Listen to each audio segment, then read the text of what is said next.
So I had this idea of taking my photography skills and going into film and making documentaries.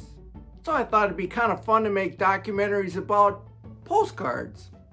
Maybe find the spot where they took the picture and do a then and now picture of the postcard. Then I flipped them over on the back and I thought, oh, I could probably figure out who sent the postcard and who received it. That'd be kind of fun too. So I made a trailer and I showed it to my wife and my kids and my co-workers, and they said, that's pretty clever. I'd watch that. So here we go.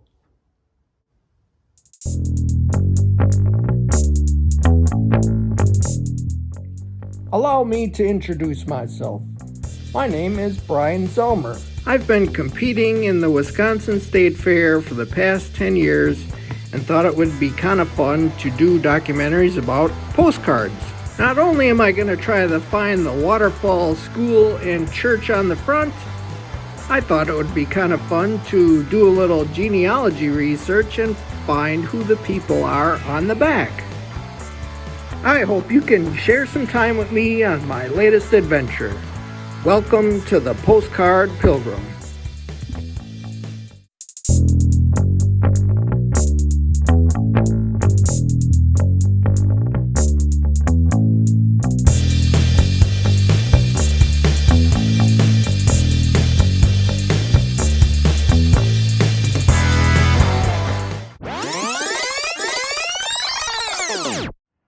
Alright, so I know what you're thinking. Dork!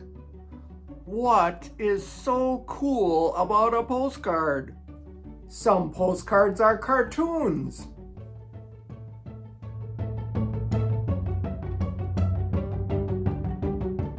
Some postcards can reflect the holidays. My wife and I started hanging holiday postcards on our Christmas tree. Some postcards are supersized.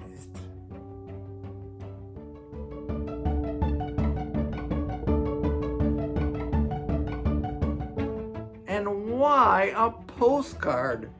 Isn't that like an ancient form of communication? Why don't you just text? For me, postcards have become more than just little scraps of paper. They've become memory triggers. I don't know about you, but as I get older, I seem to forget stuff. Like Holy Hill in Hubertus, Wisconsin.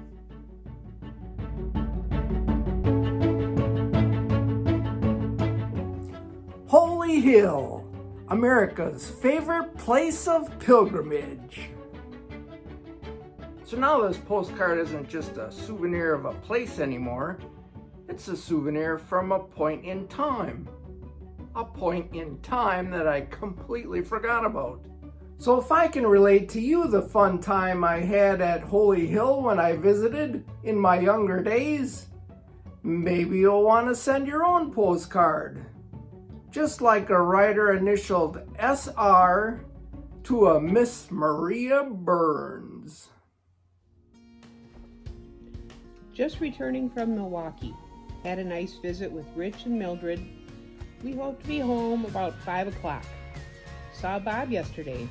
SR, Miss Maria Burns, 999 Portland Avenue, St. Paul, Minnesota. How cool is that?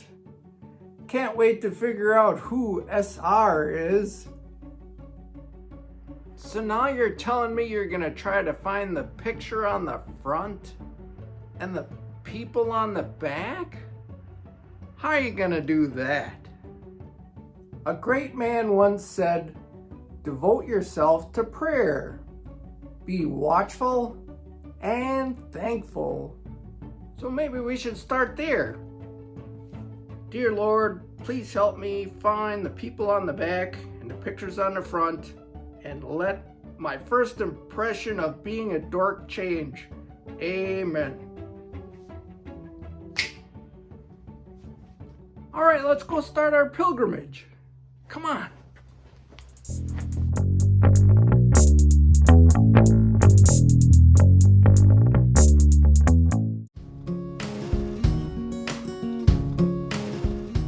Our postcard tells us exactly where the picture is on the front.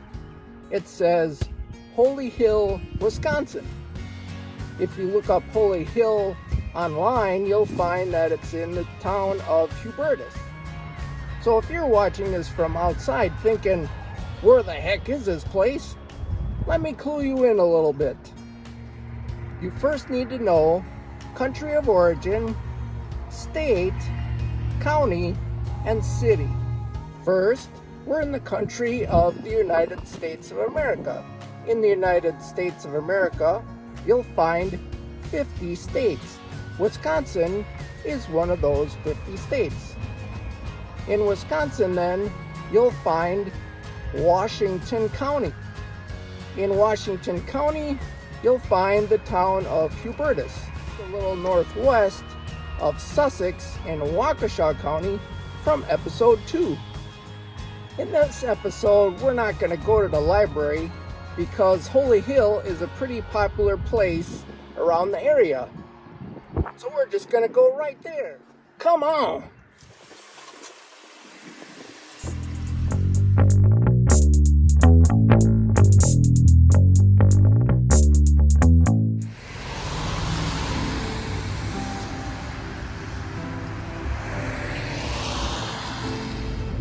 Kind of geeked out about doing this episode because I'm the Postcard Pilgrim, but people have been making a pilgrimage to Holy Hill for over 100 years now. I first heard of Holy Hill when my mom and dad were looking to buy a place outside of Menominee Falls. One of the sales pitches they would use is, oh, you can see Holy Hill from here. Even though the house was kind of decrepit and the property was kind of rough. I can remember when I was a kid looking and seeing Holy Hill, and I thought, it's just a Catholic church. I grew up Lutheran. This visit to Holy Hill is when my friend Karen got married. Boy, you want to talk about having a wedding at a special place? Go to Holy Hill. It's amazing. The wedding ceremony turned out to be really very, very beautiful. The second time I was at Holy Hill is when the State Fair photo contest had a category called churches. And Holy Hill first came to mind because it was the most beautiful church I knew of in the area. So I did my photography shoot, I took my pictures, I made my selection, and I submitted a picture of Holy Hill for the category, but I got beat out. The guy that won the category that year for churches, he also submitted a picture of Holy Hill, but he staged his picture and took it when the moon was right between the two bell towers. I mean, it was an awesome picture. So the last time I was at Holy Hill, I was gonna go up in the bell tower, but it was late in the year and it was closed. So I'm hoping to do that today. Holy Hill has a website so you can read all about the history. If you're planning a trip out to Holy Hill, you might want to make it more of an adventure. There's another place out here called the Fox and Hounds. Hey, there it is right there. Fox and Hounds is a really, really nice restaurant. Might need a reservation to eat there, but I would highly recommend it. You can find a lot of folklore about Holy Hill too, but I don't really pursue that part of the supernatural. Save my pursuits for God and I guess pursuing more favorable supernatural experience. I'll talk more about that when we get at the church. But Holy Hill has kind of a unique an interesting collection itself.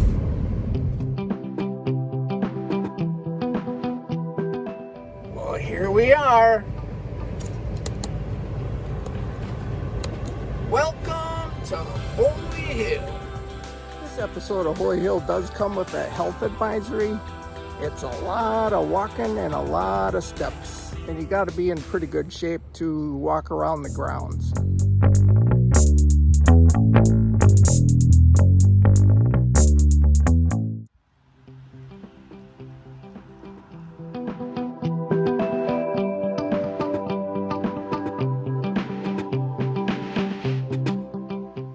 Holy Hill was first built as a log cabin in the 1860s.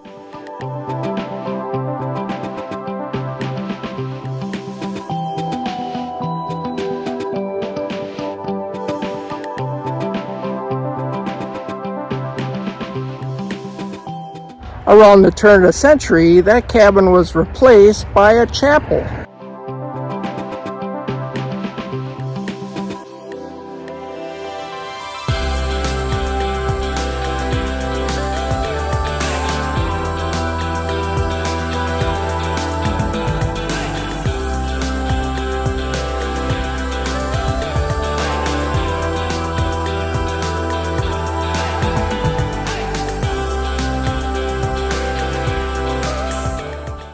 Holy Hill is known for spring-fed water. The holy water is said to have miraculous healing powers. Over the past 100 years, thousands of people had made pilgrimages here to pray and ask God to heal their ailments.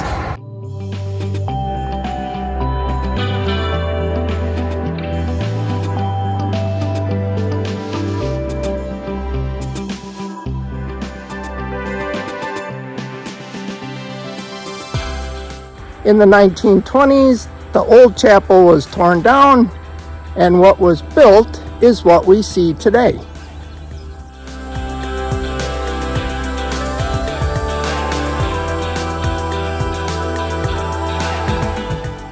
The collection at Holy Hill that I mentioned in my drive here is a collection of crutches. At Holy Hill, if you come to pray and ask God for help and healing, miraculous healings have occurred here, and people leave their crutches behind as a testimony to how they were healed.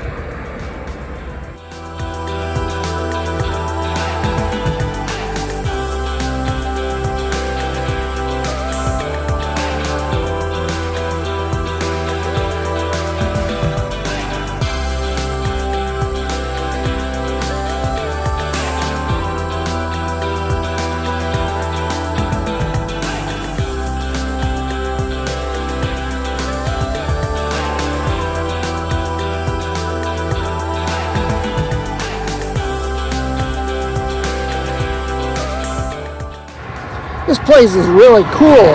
It's like a huge religious park.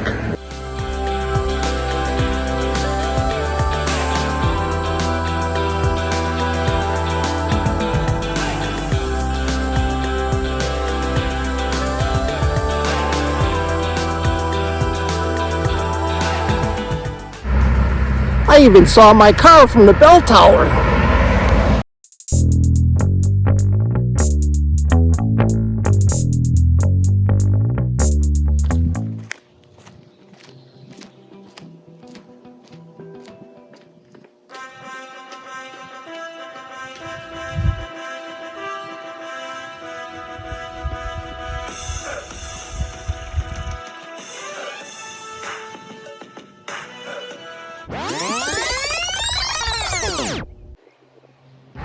Over the past 100 years, thousands of people had made pilgrimages here to pray and ask God to heal their ailments.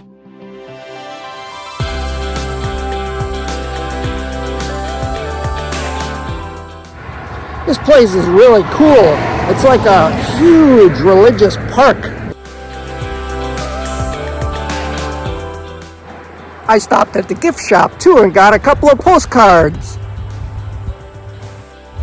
These postcards look a little different than the ones I found. Great prices though, 2 for 99 cents. Which one you like better? Winter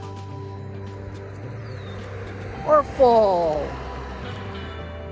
You can vote for your favorite postcard in the comments below, and then we'll save that surprise for the end of the episode.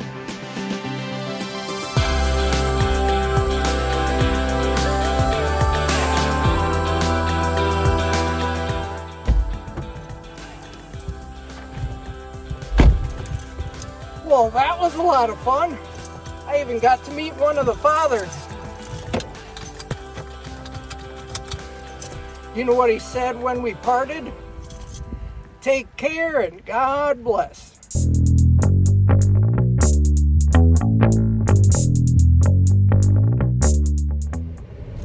Now, when you start thinking about collecting something, different people influence what you want to collect. My grandpa was my biggest influence. He collected everything. In my grandpa's younger days, he was a real history buff, and he liked Abraham Lincoln, and he did a lot of history reading about the Civil War. During the Civil War, they used all kinds of different firearms, and my grandpa started collecting different Civil War firearms. A lot of times my grandpa would find firearms for sale in magazines and newspapers, and he would send the guy a check and buy them in the mail. Sometimes he'd go to gun shows too, and he'd buy guns at the gun shows. At these gun shows, I ran into another guy that would influence me to collect something, and his name was Lloyd Beagle. Lloyd was a collector of pewter, and he dealt in pewter figures.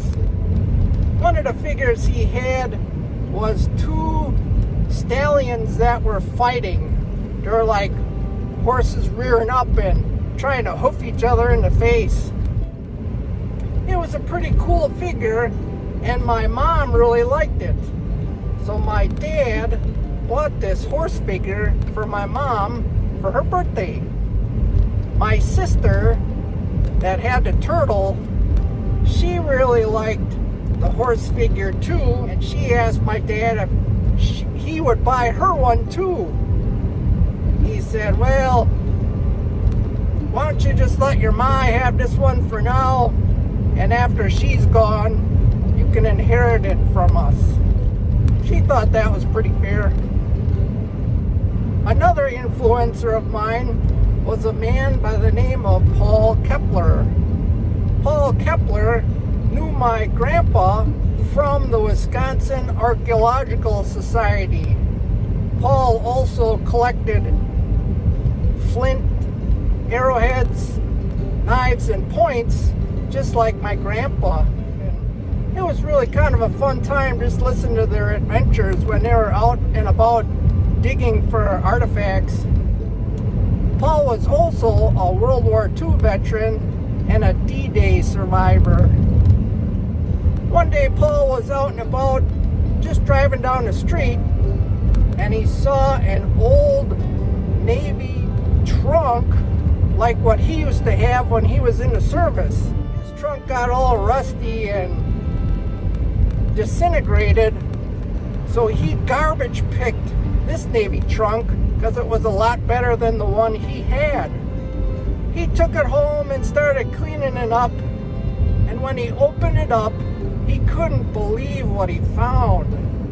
Inside were all the memorabilia that was the veteran of the trunk.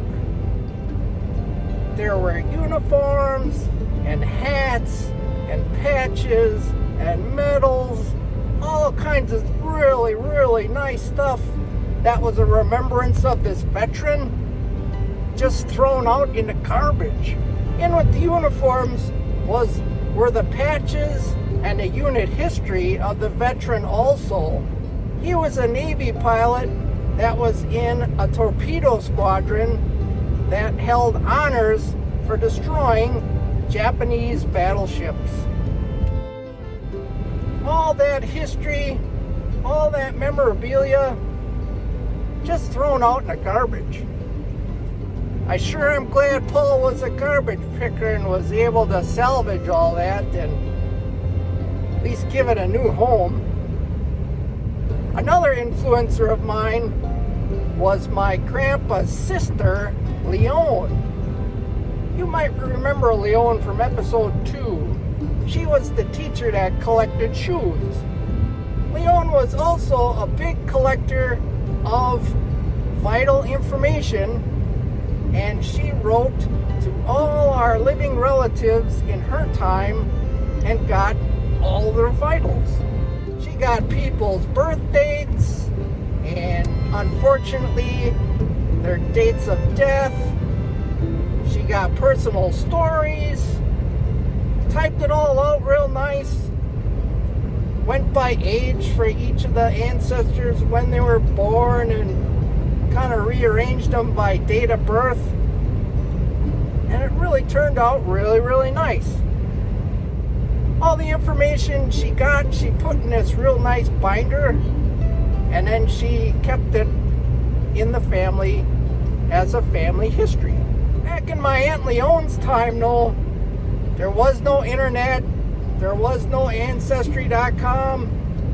All the information she gathered, she had to do by hand. She did a lot of letter writing and postcard writing just to get feedback from the different relatives that didn't live in the area. The information she got came from churches.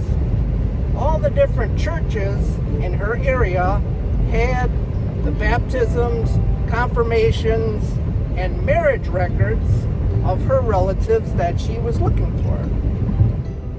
That's why I'm so interested in genealogy myself. She inspired me to do the same with the known living relatives in my family in my generation. Hopefully when my ancestors find the work that I did, they won't throw it in the garbage.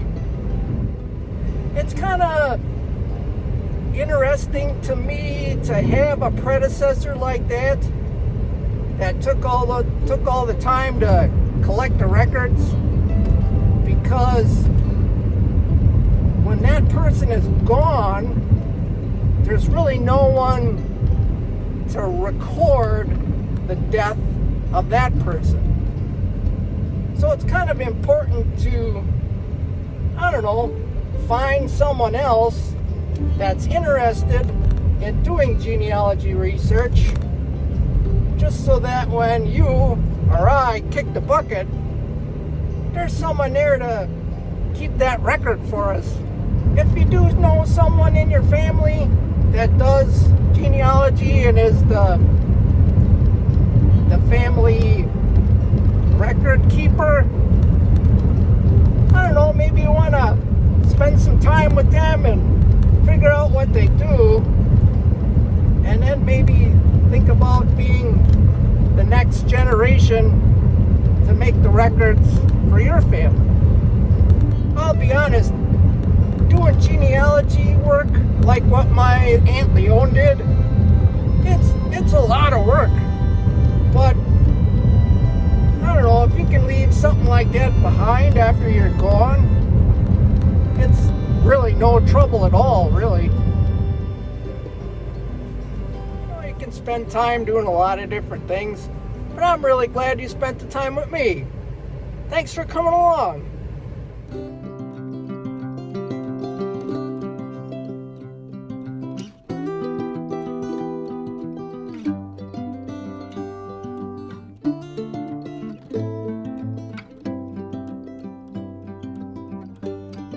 Walking around Holy Hill was a lot of fun.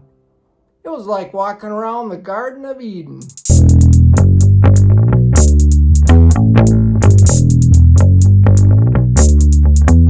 Hey, welcome back.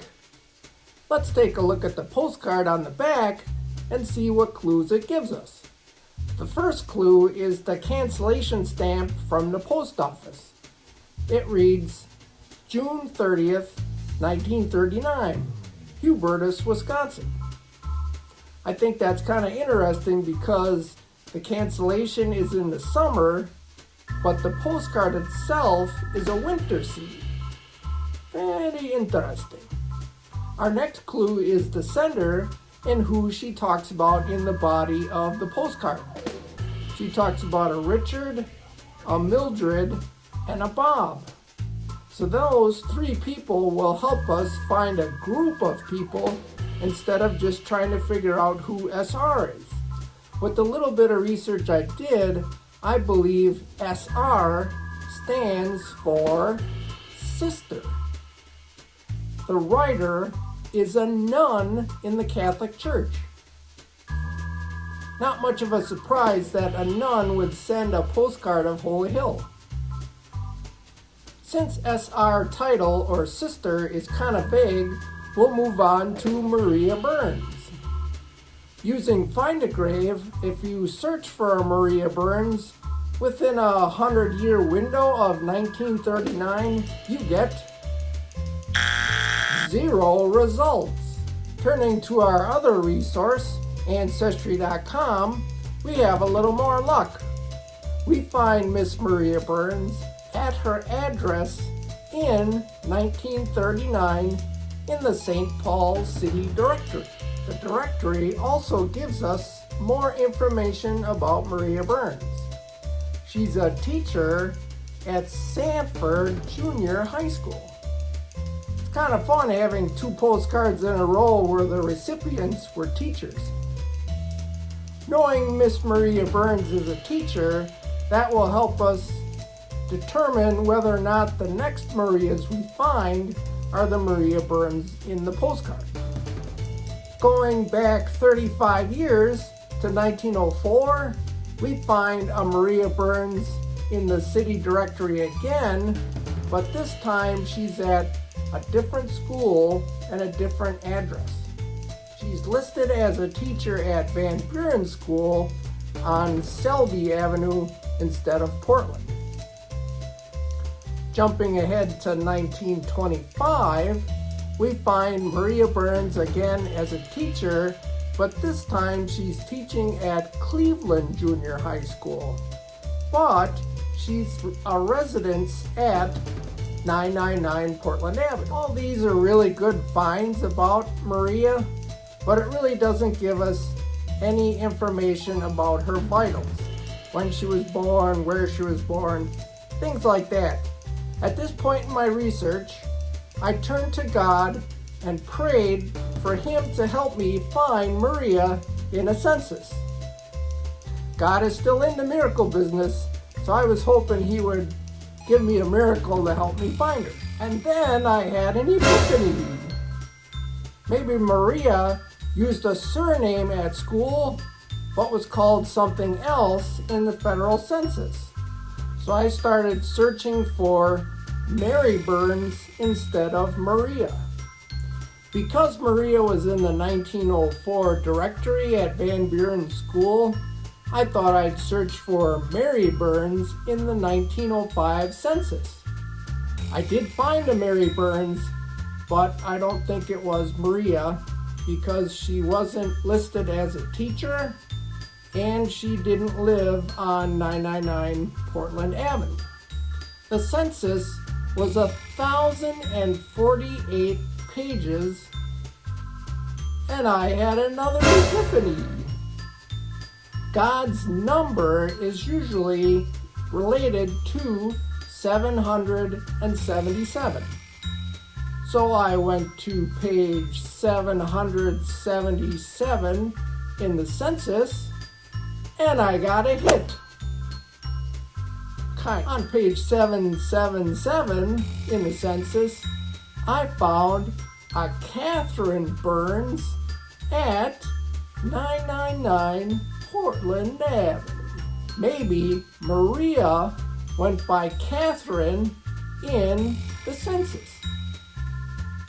Finding Catherine in the census got me kind of excited because Catherine was listed as a teacher.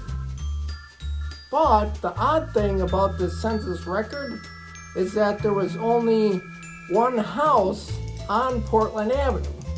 So that seemed kind of odd. You would think there would be a whole bunch of different addresses that the census taker took when they were going house to house recording the inhabitants of the residence.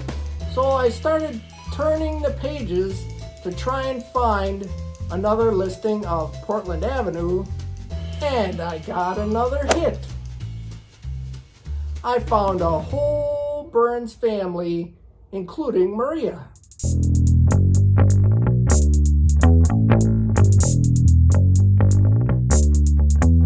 Our story now goes back to the 1870 census, where we find Maria and her family living in the town of Dansville, Wisconsin. Maria is listed with her father, Michael, her mother, Sarah, and her 4 siblings, Elizabeth, Sarah, Anne, and Ellen. Her parents are originally from Ireland, and Maria and Elizabeth are listed as being born in England. An interesting side note about Maria's father, Michael, he's listed as being a saloon keeper. In the 1880 census, we find the Burns family again, and it's grown a little bigger. We find Maria's dad, Michael, and her mother, Sarah, Maria, Elizabeth or Lizzie, Anne, Sarah, and Ellen, and 3 more siblings, Thomas, Catherine, and Robert. Robert might be the Bob mentioned in the body of our postcard. In this census, Maria is 18, and she's listed as being a school teacher. That's pretty cool. Maria was a very accomplished young lady. The 1890 census was all but destroyed in the 1920 fire in the archives at the Federal Building, so we don't have a 1890 record of Maria and the Burns family. But we do pick up Maria and her sister Elizabeth in 1895. In the 1895 census, we find Maria and her sister Lizzie, or Elizabeth, living in Minnesota. Both are listed as school teachers. In 1895, we also find Maria Burns in the St. Paul City Directory. She's listed as a teacher at Van Buren School. Van Buren School is the same school that we found Maria Burns in 1904. Checking the address, we find that Elizabeth and Ellen are also at the same address as Maria in the 1904 city directory. We have a positive match that this is the same Maria in our postcard. Wondering if school yearbooks were available from that time frame, I made a very interesting discovery. If you search the Minnesota Historical Society for Van Buren teachers in 1905-ish, I found a picture of all the teachers from that time frame.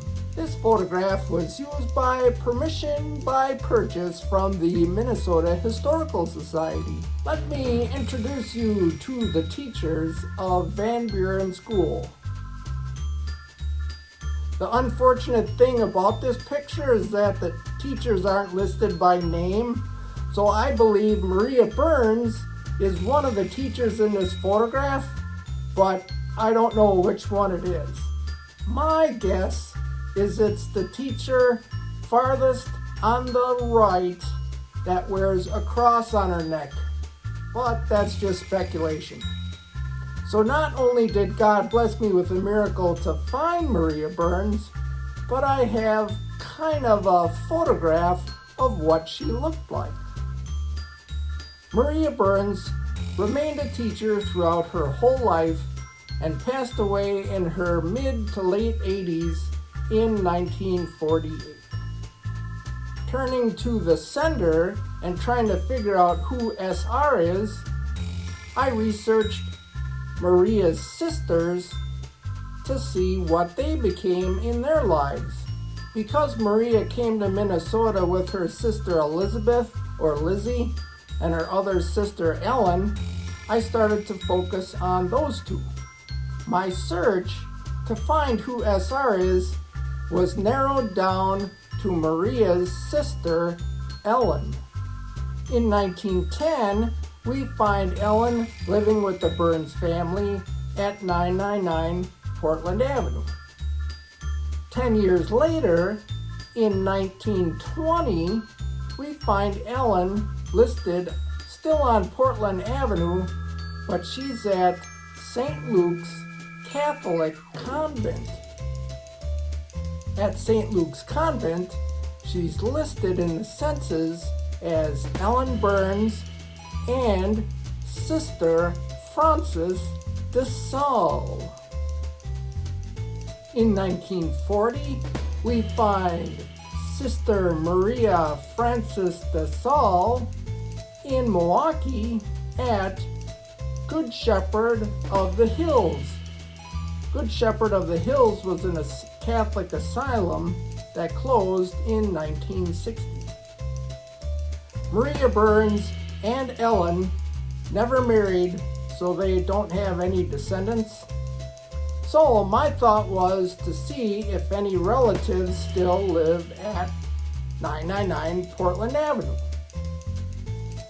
My thought is for you to vote on which postcard you like best, winter or fall, and then I'll mail the postcard to that address and inquire if any of the Burns still live there. This concludes this episode of the Postcard Pilgrim Episode 3, The Church. Of all the things you may have learned from this show, I hope your biggest takeaway is if you inherit something from someone in your family, don't just throw it out in the garbage. Maybe do a little research and figure out what you have and at least sell it so that the next steward will appreciate it if you don't. Really glad you could spend some time with me on this 3-part series, and I hope you enjoyed it as much as I enjoyed making it. Our next series takes us to the wilds of Minnesota, where we look for a bridge, a lighthouse, and a sign. Till next time, take care and God bless. Until next time, my friends.